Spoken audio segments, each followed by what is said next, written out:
everyone, my name is Droogie Forever, and today we're going to do video game pickups, merch, all kinds of stuff for the month of July, 2023. So let's get right into it. No reason to beat around the bush today. So, first game, Mask of Mists for the Switch. I pre-ordered this quite a while ago. Red Art Games did this. They're a European company that makes a lot of Switch, PS4. They did some Vita stuff, PS5. Anyway, I ordered this through VGP, which is Video Games Plus in Canada. That's where I get a lot of my games that come from overseas because their shipping rates are amazing. So anyway, I really like Red Art. I have like 40 of their games. Maybe I'll throw a picture of that up now. Yeah, I have a ton of their stuff, so I was really happy to pick this up. Haven't played it yet, but I hope to.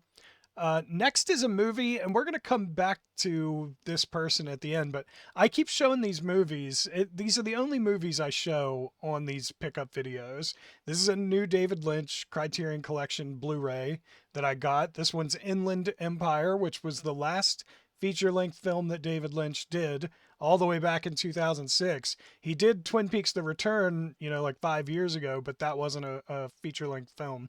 So anyway, and they did a Criterion Collection of Inland Empire, and I'm trying to collect all of the David Lynch Criterion collections. So at that point in early July, I had 3 of his 8 Criterion Collection Blu-rays, plus I had the Twin Peaks box set.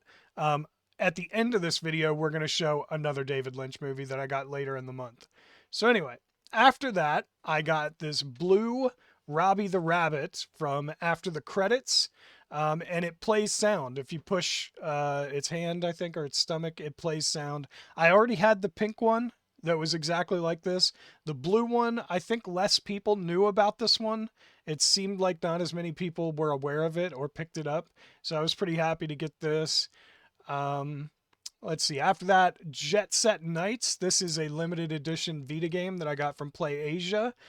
They did a new Vita game for the first time since, I don't know, like 2 years ago or something.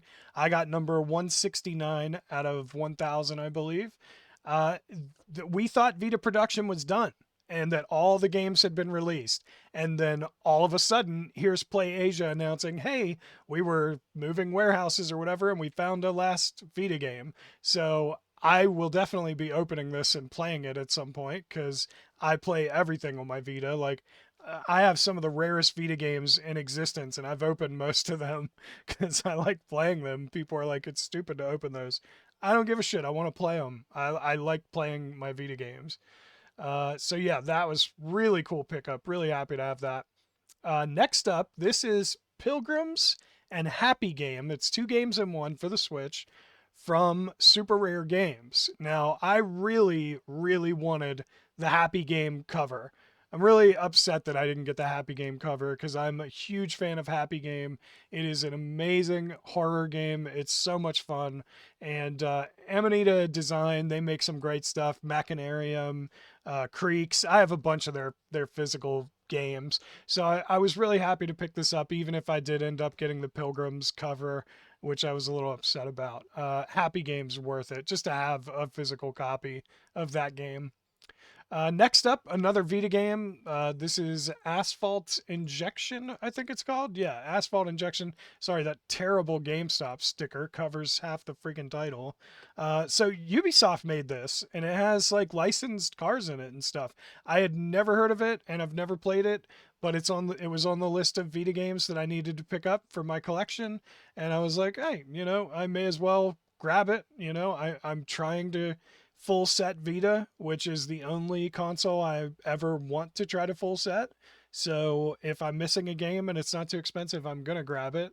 If it's expensive, it'll probably take me a while to get it, but I'll still grab it eventually. So anyway, yeah, I think that's it for the Vita games I got this month, though.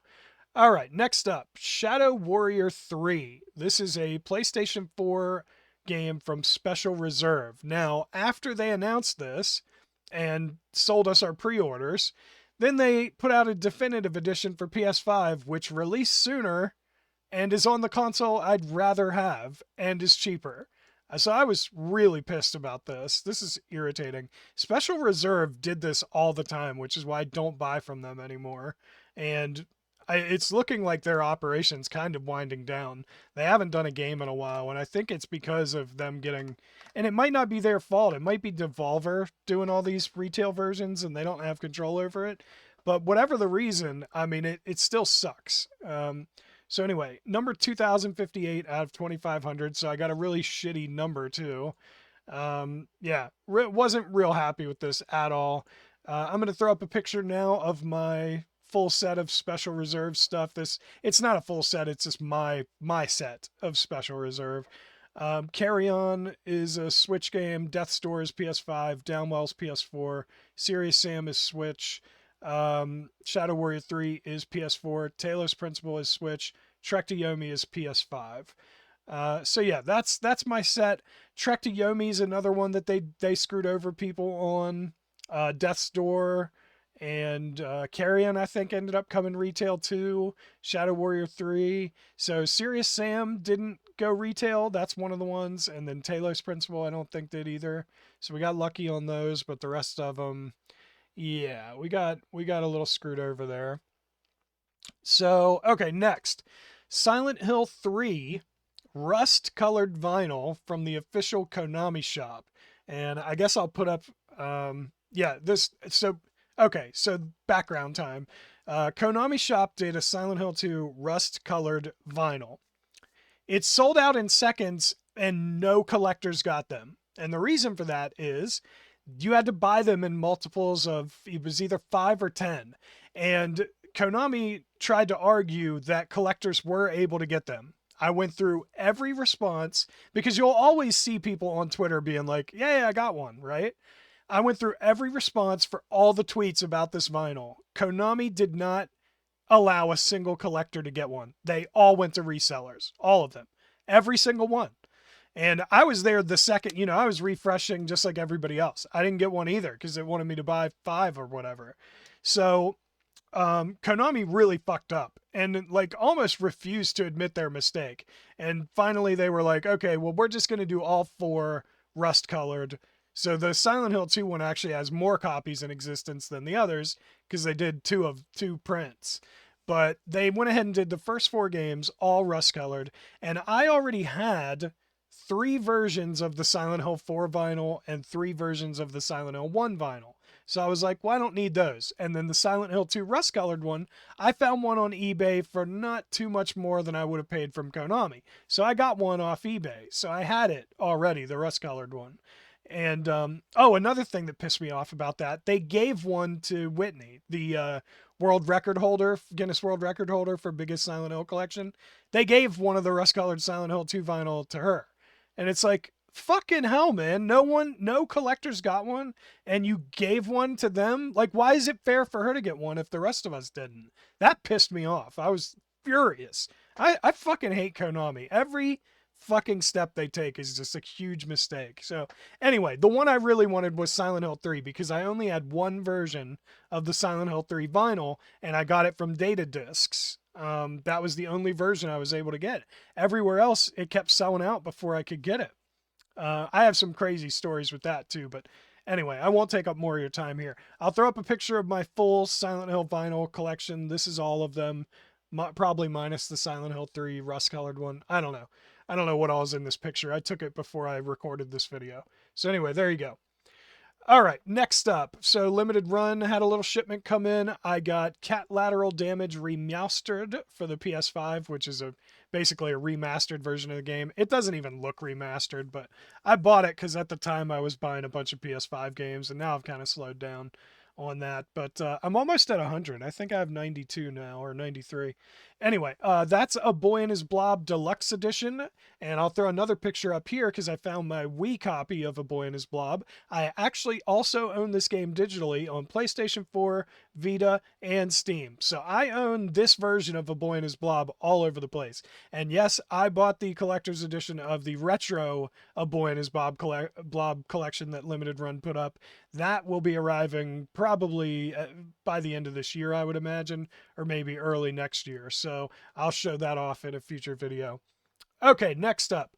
This is from GFuel, and this is the Resident Evil 4 Las Plagas persimmon flavored GFuel energy drink. And it came with a metal bottle this time. Usually they're plastic. This is a metal bottle, and it came with the GFuel formula and the sticker. Previously, I had bought the Super Meat Boy one and the Rick and Morty one.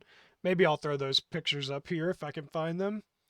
But yeah, I don't intend to drink it. I just wanted it because it was Resident Evil, and I thought it looked really cool. Oh, funny thing, the other side of the box says Las Plagas on it, but this side doesn't. I should have taken a picture of both sides of the box, I guess.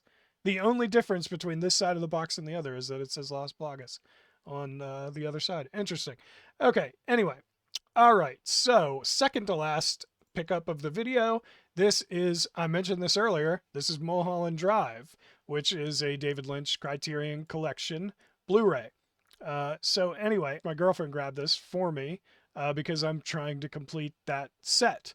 So, coupled with Inland Empire, Twin Peaks Firewalk with Me, and Eraserhead, I now have half of David Lynch's Criterion Collection Blu-rays. I'm missing The Art Life, which isn't even a movie, but it's a documentary about David Lynch. I'm missing Blue Velvet, Lost Highway, and The Elephant Man. Those are the only ones I'm missing now. And then I just need to grab standard Blu-rays, non-Criterion Collection versions of Wild at Heart, Dune, and The Straight Story. And then I'll have pretty much like his entire directorial set of Blu-rays. So really happy about that. The collection's going great so far. I just started it semi-recently. And then the final one, this is a big one, Painkiller, Hell and Damnation Uncut for the PlayStation 3. Until this week, you could not find this game for under $200, and the cheapest copy on eBay as of last week was $400. Price Charting has sold a couple in the last 3 or 4 years for under 200, like two copies. But now VGP reprinted these. They don't have manuals, but everything else about them is exactly the same. THQ allowed a reprint to happen, and now you can find this for under $100 because they did a reprint. They reprinted Siberia Collection too, which I also might pick up, which was another game you couldn't find for under $200, and now you can because VGP just did a reprint. So anyway, really happy to have this sealed PlayStation 3 game in the collection that previously was insanely rare, and I wanted to pick it up and couldn't because of the price tag. So that's it. That's everything that showed up in July. I hope you enjoyed the video. If you did, tell that like button you want to smash, and don't forget to subscribe. You stay you, I'll stay me, Drugi forever. Thank you everybody so much for watching. I really appreciate it. I'll see you in the next video. Later.